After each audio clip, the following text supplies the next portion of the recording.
When you're setting up your rifle, think of your car. Seats, mirrors, steering wheel.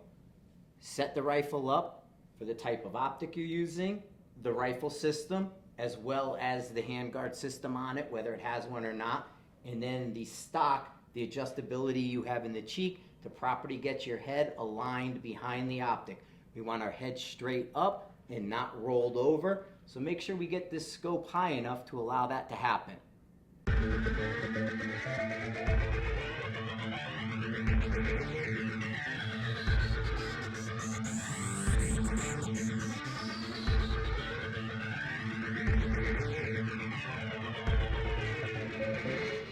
Hey, welcome to a Sniper Side Bullet Point episode. In this video, I want to talk about stocks and mounting your scope. We read all the time about mounting your scope as low as possible. Got to mount the scope low, got to get low. Everything talks about going low. Well, we want to go into our historical and talk about what they meant by mounting the scope low and why they did that. If we go back in time and we look at sort of a hunting style stock, we had iron sights, right? So the iron sights sat right on the action and on the barrel, so we had a really low, no mechanical offset. So the sights and the barrel were together. Our stock, the comb of the stock right here, is below the rail. And why was that? Because we were hunting. We would bring it up in a standing position like this and bring the rifle to us. So because this stock is lower, we have to get this down, and we want to make sure that we're down low like that. So they got the rifle low. Same thing in the context of hunting, point of aim, point of impact, like the iron sights. They wanted to replicate iron sights because the mechanical offset of mounting the scope high has some compromises that we're going to talk about. So now let's go to today and look at a more modern rifle with a chassis system and the way the stocks are set up now.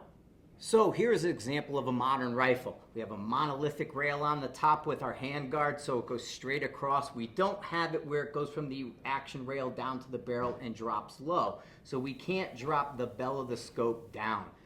We have a flat piece here. Then we have an adjustable cheek piece right here, which can be adjusted up or down. So this adjustability means we don't have to get as low. And why don't we want to get super low? Well, look at our ring cap here. So it looks like we got pretty decent clearance, almost a ½ inch on this guy. But if I rotate this ring cap down, it almost touches there and does touch right there.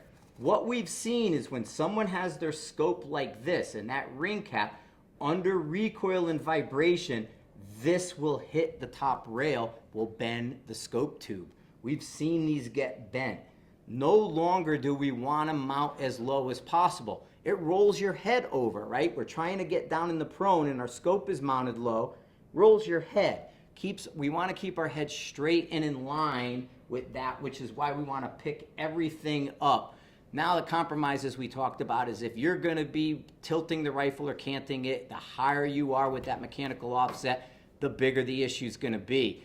Also, you have to look at this mechanical offset for software. Software needs to know this distance, as well as if you're shooting inside 100 yards, you have to look at that. There's a lot of different things that go into where and how high we mount the scope, but nowadays you want to mount it higher than we did in the past because our rifles have changed.